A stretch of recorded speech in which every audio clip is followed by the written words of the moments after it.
Sir, आज press conference करने का क्या उद्देश्य है? अपना पूरा परिचय बता दीजिए।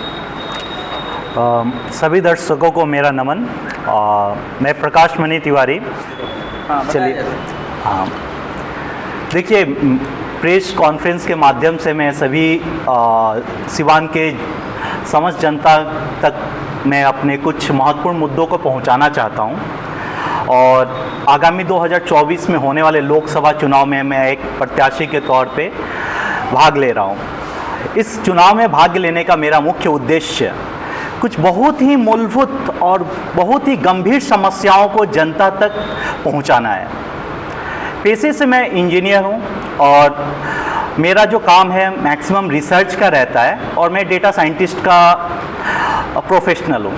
तो 2020 से जब कोरोना काल से मैं अपने ग्राम में आने के बाद, मतलब अपने गृह जिला सिवान में आने के बाद बहुत सारी छोटी छोटी और बड़ी बड़ी समस्याएं मुझे एक के बाद एक नज़र आने लगी और मैं धीरे धीरे उन समस्याओं के पीछे जाने लगा। तब मुझे पता चला कि यहाँ पे इतनी जटिल समस्याएं, अगर इनको अनदेखा किया जाएगा तो आने वाले कल में हमारे जो युवा पीढ़ी हैं इस कदर बर्बाद हो रहे हैं कि उनको बचाना बहुत ही मुश्किल हो जाएगा। तो मेरा सबसे पहला जो ध्यान गया वो नशा की तरफ गया। जो आज के समय में जो युवा हैं वो मैक्सिमम युवा सूखा नशा के पीछे भाग रहे हैं, जो कि बहुत ही मतलब देखा जाए तो बहुत ही खतरनाक है युवा पीढ़ी के लिए, क्योंकि जो भी बच्चे इस नशा के गिरफ्त में हैं उनकी जो आयु है वो 2 से 3 मैक्सिमम 3 से 4 साल के अंदर वो बच्चे मृत्यु के शिकार हो जा रहे हैं। तो ये जो मेरा रिसर्च रहा नशा के पीछे, मतलब बच्चों के बारे में, ये काफ़ी ही मतलब संवेदनशील था मेरे लिए और इसने मुझे इस मुद्दे ने मुझे प्रभावित किया कि मैं इस चीज़ के जड़ तक पहुँचूँ। और तब मुझे पता चला कि इस नशा की वजह से हमारे समाज में युवा अपराध को अपनाने को तैयार हैं। फिर आज के डेट में अगर आप अपराध की संख्या देखेंगे तो बहुत ही मतलब कम उम्र के जो बच्चे हैं, काफ़ी भारी संख्या में अपराध लिप्त हो रहे हैं। इतने कम उम्र में वो हथियार उठा रहे हैं जिसकी आप कल्पना भी नहीं कर सकते हैं। इसको आप रोकिए कैसे? जी, बहुत ही सही सवाल है। देखिए, इसका रोकने का प्रयास मैं करूंगा, लेकिन प्रयास ऐसा नहीं है कि केवल मैं कह दूं तो होगा। इसके पीछे बहुत ही कारण है, एक के बाद एक उस सभी चीज़ों को हमें हल करना पड़ेगा। जो सबसे बड़ी समस्या है हमारे समाज में वो है बेरोजगारी। बेरोजगारी, अब नशा, बेरोजगारी की बात करेंगे, पूरे बिहार में बेरोजगारी है जी। पूरे बिहार में आपराधिक घटना है, तो पूरे बिहार को कैसे कंट्रोल करेंगे आप?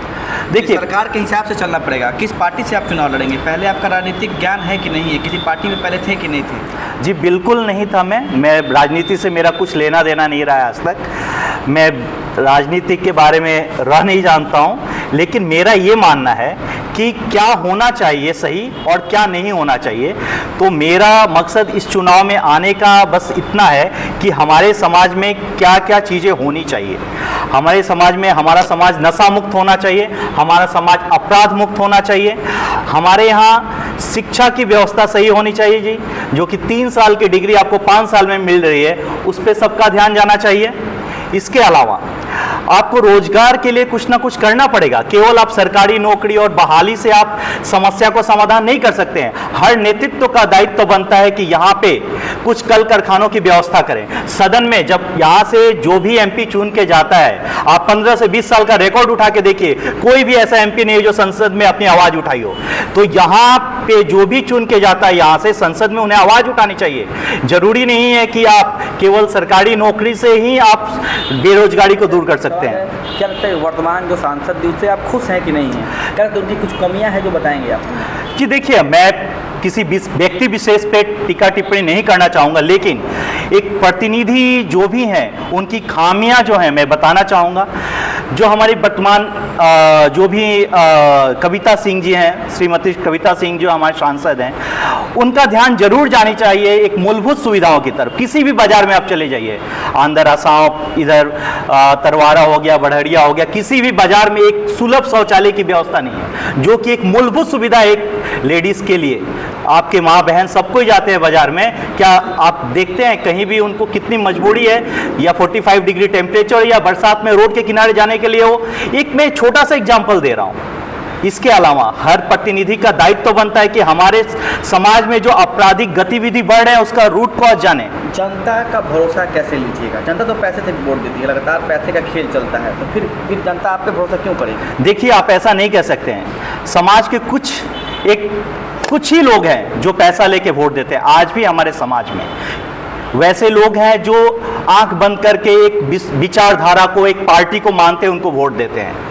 तो आप सब जनता को ये नहीं कह सकते हैं कि पैसे के दम पे हम वोट खरीद सकते हैं। और रही लोकसभा चुनाव की बात, तो लोकसभा का चुनाव कभी भी आप पैसे के दम पे नहीं जीत सकते हैं। हाँ, कुछ लोग हैं पैसा लेके जनता को बरगला देते हैं, वो बात अलग है। अब रही जनता को कैसे मैं कन्विंस करूंगा, तो देखिए, मेरा जो अपना रिसर्च है, पिछले 3 साल से मैं गांव-गांव लोगों से मिल रहा हूं, लोगों से बातें कर रहा हूं, उनकी जो गंभीर समस्याएं हैं, उनके पारिवारिक, उनके सामाजिक, मैं समझ रहा हूं। आज की डेट में हर तीसरे चौथे घर में एक ताला लगा हुआ है। किसी ने जानने की कोशिश की है क्यों गांव खाली होते चला जा रहा है? लोग यहां से पलायन कर रहे हैं। आप कुछ भी घर पे हो रहा है तो एक कोई भी पटपटदार नहीं रह रहा है जो आपके बुरे वक्त पे खड़ा हो। इसकी वजह क्या है? तो मेरा जो उद्देश्य है, मैं जनता तक पहुंच रहा हूं, मैं उनके दुख दर्द को समझ रहा हूं, उनके परेशानी को समझ रहा हूं, उनके मूलभूत कारणों का मैं पता कर रहा हूं, कैसे क्या प्रॉब्लम है और कैसे इनको सॉल्व किया जा सकता है। मेरे पास एक रोड मैप है, मैं एक विजन लेके आया हूं।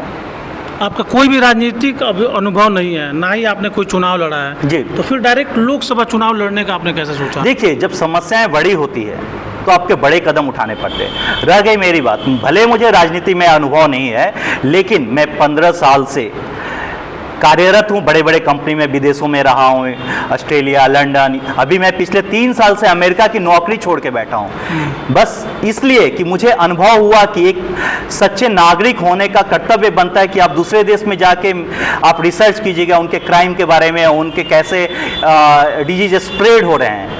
तो मेरा ये फर्ज बना कि मैं अपने लोकसभा क्षेत्र के बारे में रिसर्च करूं और पता करूं कि हमारे यहाँ क्या प्रॉब्लम्स हैं और उनका सॉल्यूशन कैसे हो सकता है। तो मुझे ये पता है कि मुझे करना क्या है। मैं एक बहुत ही अच्छे रोड मैप, एक विजन के साथ आया हूं कि मुझे अगले 5 साल में मुझे सिवान में क्या क्या चाहिए जिससे मैं सभी समस्याओं को ख़त्म कर सकता हूं। अच्छा, रोड मैप और विजन के अलावा एक और समस्या है जिसको जात पात बोलते हैं। जात पात काफ़ी हावी होता है चुनाव के टाइम, इसको कैसे ख़त्म करेंगे? देखिए, ये जात पात का जो भी राजनीति है, इसका एक ही सॉल्यूशन है। आज के डेट में जो वैक्यूम क्रिएट हुआ है राजनीति में, हर पार्टी से, हर विचारधारा से, हर वर्ग से, आप अपने ही जात के बच्चे को लाइए, लेकिन उस बच्चे को लाइए जो टैलेंटेड है। ये नहीं कि आप नेता के बच्चे को, या वही नेता जो 5 बार से जीतते आ रहा है, कुछ नहीं कर रहा है, आप उसको लाइए। आपको लाना है अपने ही जात से लाइए, लेकिन उस बच्चे को चांस दिए जिसके अंदर टैलेंट है।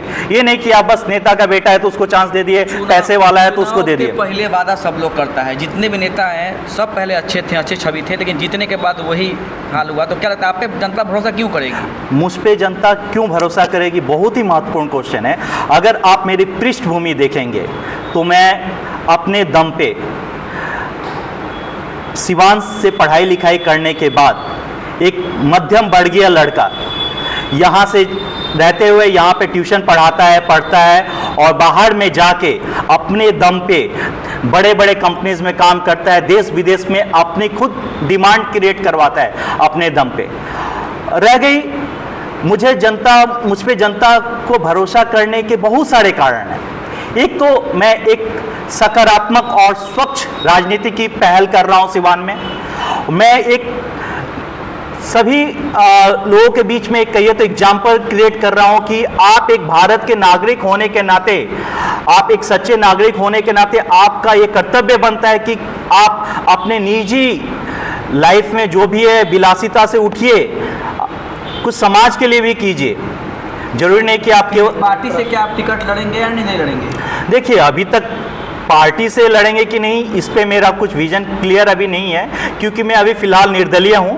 ऑफ कोर्स किसी ना किसी को आपको तो मदद करना ही पड़ेगा या किसी का सहारा लेने वाले कहाँ के हैं, किस गांव के हैं? मैं सिवान जिले का ही हूँ, दरौली प्रखंड में मेरा गांव आता है। तो बेसिकली मैं सिवान में ही रहता हूँ, ऐसे दरौली के करमाहा में मेरा गाँव है। मेरा एक प्रश्न है कि जो ये आपने अनुभव प्राप्त किया है, देश विदेश में रह के और काम किया है, उसको आप अपने गांव से एक शुरुआत करके आप कुछ चेंज ला कर, एक जो चेंज आप पूरे सिवान में चाहते हैं उसकी शुरुआत कहीं ना कहीं से आपको करनी होगी। तो क्यों ना गांव पर एक एग्जाम्पल सेट करते और फिर वो जनता को आप दिखाते, वो अपना मॉडल, सक्सेसफुल मॉडल, और फिर आप जनता के बीच में आते हैं। जी बहुत सही।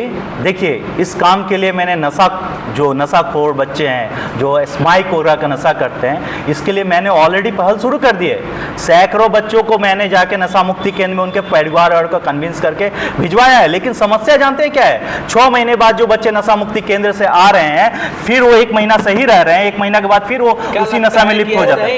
नशा भेजने से ठीक हो जाएगी, नशा जड़ से खत्म कीजिएगा, जो बेचवा रहे हैं उसको पकड़वाइएगा। बिल्कुल सरकार पीछे लड़ेगा कि नशा को बंद किया जाए, इसका कानून लाया जाए। सिस्टम यहाँ बना हुआ है, कहीं से भी लड़का आता है तो वो तो लेकर थोड़े नशा आता है, यहाँ आता है, यहाँ पे जी ये जो हाँ, यहाँ पे अभी ना नए बच्चों में क्रेज है, ये बच्चों में क्रेज चल रहा है नशा करने का। सरकार एक्शन क्यों नहीं ले रही? जो वर्तमान सरकार है एक्शन क्यों नहीं लेती है? देखिए क्या करें? सरकार से मैं ये अनुरोध करूंगा कि आप शराबबंदी तो किए, आपको पता है कितना सफल नहीं हुआ, अच्छी पहल थी, लेकिन इसमें बहुत ही सख्ती की जरूरत है। अब रह गई मैं कैसे एक्शन करूंगा, तो ये कुछ चीज़ें हैं जो मैं पब्लिकली नहीं बोल सकता हूं। योगी जी आए थे तो ये नहीं बोले थे कि ये कार्रवाई करने के लिए मैं बुलडोजर से घर तोड़वा दूंगा। कुछ चीज़ों को जड़ से हटाने के लिए आपको बहुत ही सख्त कदम उठाना पड़ेगा और उसमें आपको प्रशासन की मदद लेनी पड़ेगी। तो मेरे पास विजन है, मेरे पास रोड मैप है, उसका खाका तैयार है कि मुझे कैसे मुक्त करना है समाज को। योगी की तरह काम करेंगे आप? देखिए जरूरी नहीं है मैं किसी का नकल करूं, लेकिन कुछ अच्छी चीज़ों की जरूर कॉपी की जा सकती है, उससे सीख ली जा सकती है। योगी जी से आपको प्रेरणा मिला है? जी ऑफ कोर्स, कुछ जो भी अच्छा काम करता है हमारे समाज में मैं उससे प्रेरित रहता हूँ। किससे आप प्रेरणा लिए, किससे उनके मार्गदर्शन पे चलेंगे? नहीं, मैं वैसे अभी राजनीति में मेरा वैसा कोई रोल मॉडल नहीं है कि मैं कहूँ मैं इनको लिखता हूँ, लेकिन जो लोग भी समाज में अच्छे काम कर रहे हैं, किसी भी विचारधारा के हैं, किसी भी पार्टी से हैं, मैं उनका समर्थन करता हूँ। लोकसभा चुनाव की बात करें तो हमेशा से उस पर राष्ट्रीय मुद्दे हावी रहते हैं। जी, क्या लगता है कि किस पार्टी की विचारधारा को शुरू करके उस पार्टी का समर्थन करेंगे आने वाले समय में? जी, मैं उसी पार्टी की विचारधारा को समर्थित हूँ जो राष्ट्र के कल्याण में हो, राष्ट्रहित में राष्ट्रहित में हो।